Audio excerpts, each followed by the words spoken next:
Well, who saw this coming?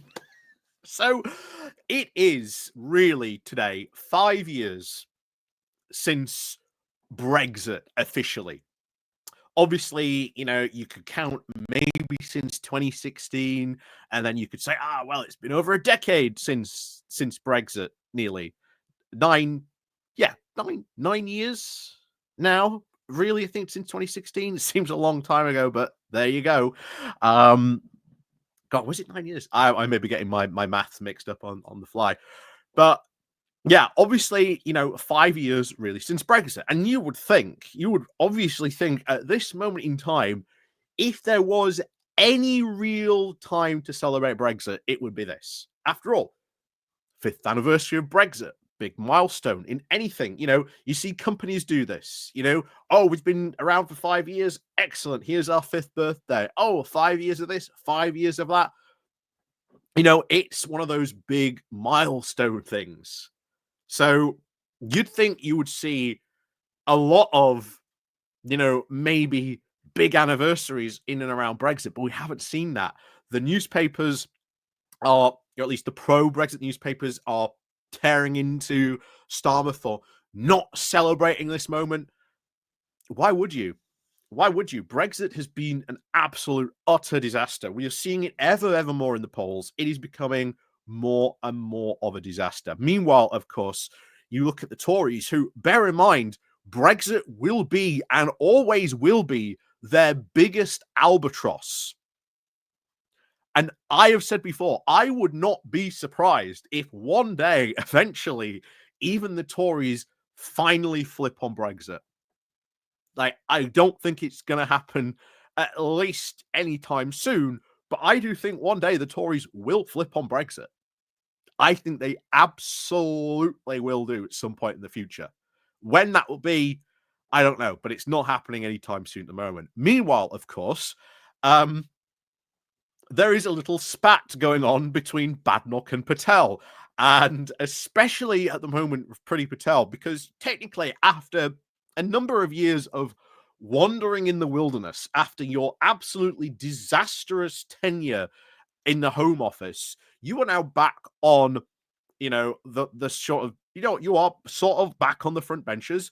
Not in, of course, the front bench. You are in the shadow cabinet, but it is finally your chance once again to shine.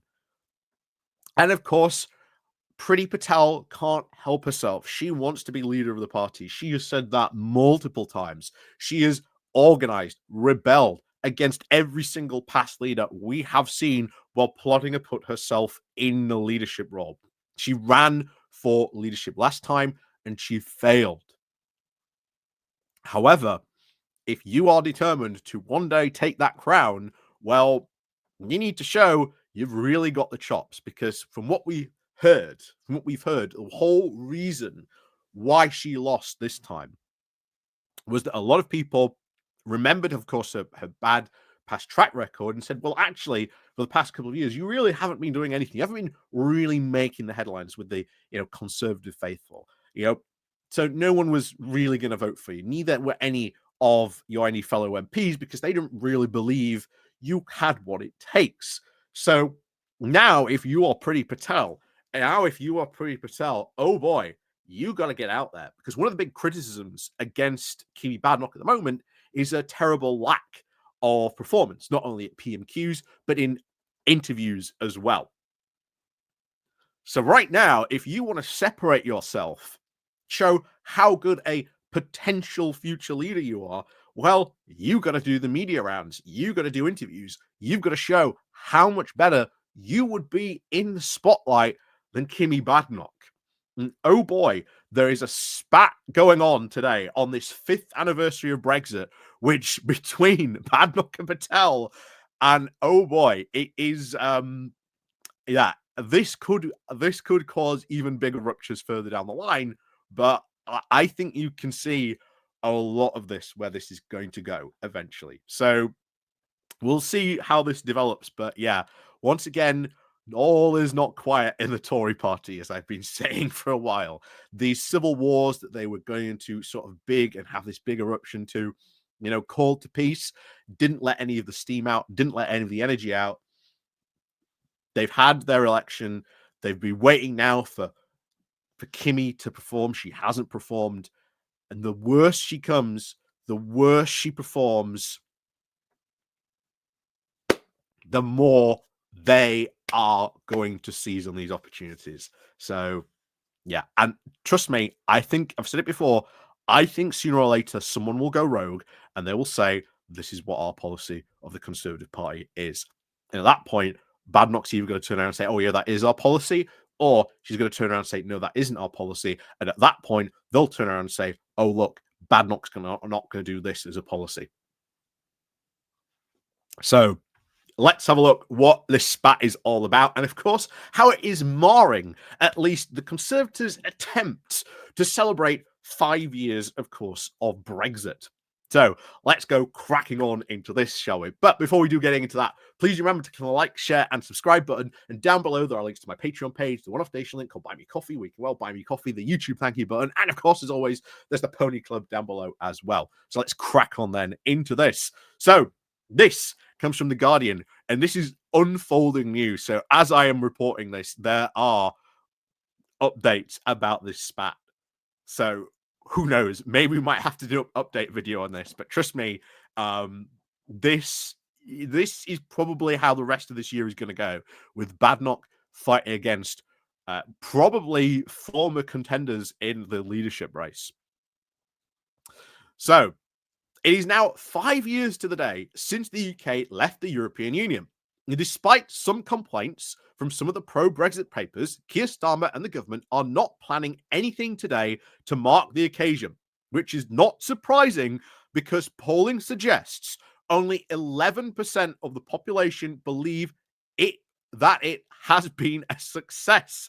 And most people now think that when voters followed the advice of Boris Johnson, Michael Gove, and Nigel Farage, they made a mistake.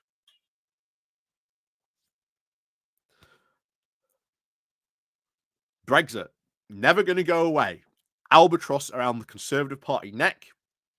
Boris Johnson, Michael Gove, nowhere to be seen currently in government. It's believed that, of course, Michael Gove is secretly puppet mastering Kemi Badenoch behind the scenes. Nigel Farage might be in Parliament, but he hasn't really talked about Brexit a whole lot. Instead, he likes to blame everyone who is in charge of Brexit because they didn't do Brexit properly. It is like the communists who always say, well, we didn't do communism properly. Well, that's what Nigel Farage is now spinning, that, oh, we haven't had real Brexits. Again, you can only spin that narrative so much, especially when you realize, as we've said before, the Brexiteers were in charge. There was no one to stop them. They had a massive mandate on that. No one could stop them. But, you know, that wasn't real Brexit, of course. Anyway, still, of course, in some parts of British politics, Brexit has long since been, of course, a policy option and has now become more of a cult. And even some supporters of Brexit have been marking the anniversary with statements now trying to defend the policy. But in the Conservative Party, it has all gone a bit haywire. Yesterday afternoon, the Conservative Party released an embargoed press release from Priti Patel, the Shadow Foreign Secretary, saying that the Tories were celebrating the 5th anniversary. She said, 5 years ago today, the Conservatives honoured the democratic will of the British people and got Brexit done. Since then, our country has now reaped the benefits by securing these new trade deals with dynamic, fast-growing markets from around the world, reclaiming our sovereignty from Brussels. This has allowed us to reform or even revoke over 2,500 EU laws, ensuring Britain's future is now shaped by our own parliaments. And yeah, that press statement, released pretty quietly. but and this is where it starts to get saucy, but Patel was also recording an interview with Harry Cole, the political editor of The Sun, for his Never Mind the Ballots TV show. And she got into trouble when asked by Cole why immigration had soared since the UK left the EU. Cole confronted her with this graph and said that while the Tories had ended freedom of movement for Europeans, they threw the borders open for the rest of the world. He said net migration was going up to 1.2 million a year and claimed that these new arrivals were going to take jobs that you promised that were going to go to the Sun readers and people who voted for Brexit. Again, not very good, really, is it? For these people. And again, we told them, you know, this isn't how you solve immigration. Brexit is not how you solve it. But remember, this Brexit was sold on pretty much every problem the UK had was that, oh, Brexit is the answer to it. Don't worry, Brexit will solve that. You just wait. Brexit is the balm that cures all. Again, snake oil. Snake oil sold to the British public, and they are realizing that very, very quickly. It wasn't. And Brexit just will never, ever really go away. So, Patel said at one point that she was, quote, not fine with those figures. But generally, she defended the rise of net migration, saying that Brexit was always about having a new immigration policy that was with a points-based system. The UK was now able to take in the best and brightest. But to compound her error in CCHQ terms, when asked if she would apologize to Brexit voters for, quote, for the fact that you misled them about what would happen to migration numbers, Patel refused, saying that the question was total directionary. And then, of course, here is, of course, the exchange on the Twitter.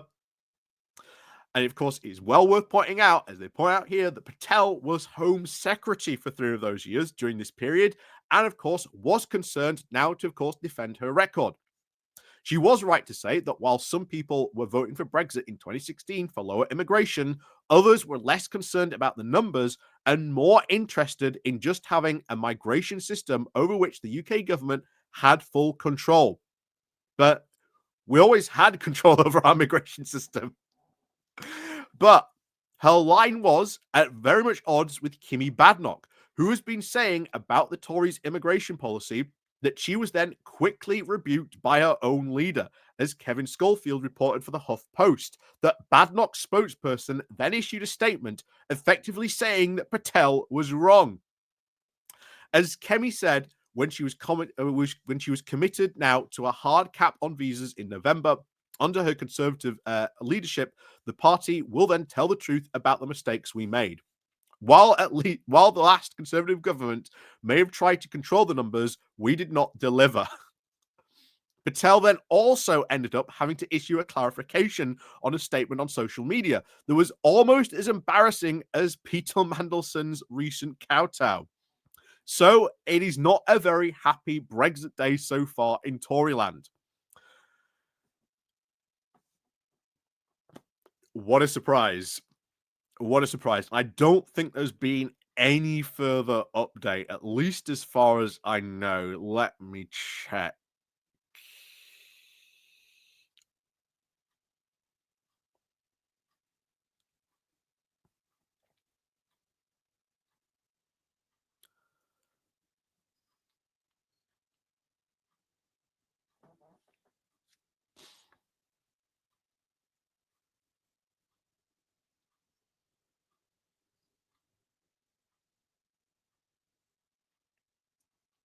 No, there hasn't been any other updates about this yet, but we'll see if there is any further updates.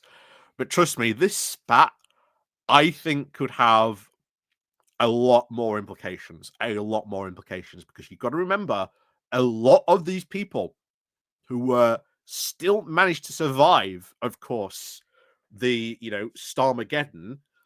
Well, they were on the front benches. They were ministers of the last Tory government. So this whole reminder of Tory failure is right there. It's in her own shadow cabinet.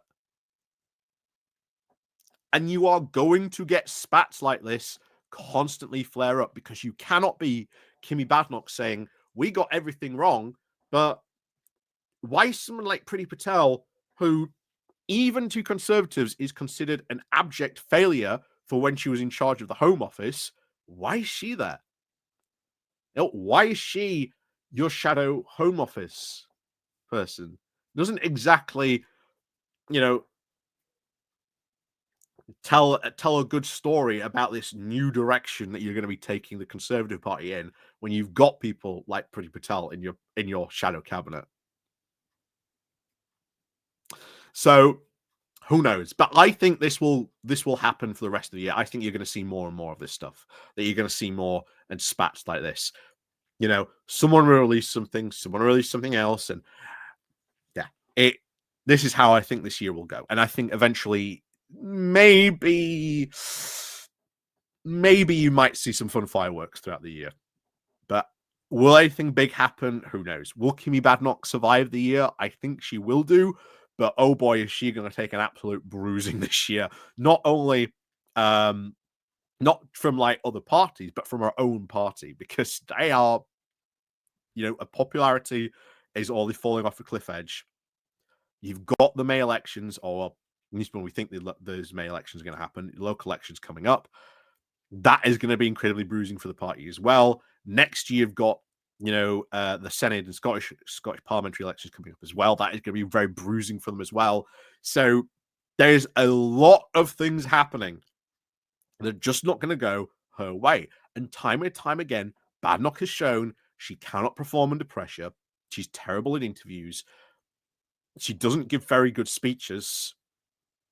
Because I'll tell you this now, not a lot of the UK press has picked up on the speech that Kemi Badenoch did in Washington a couple of months ago.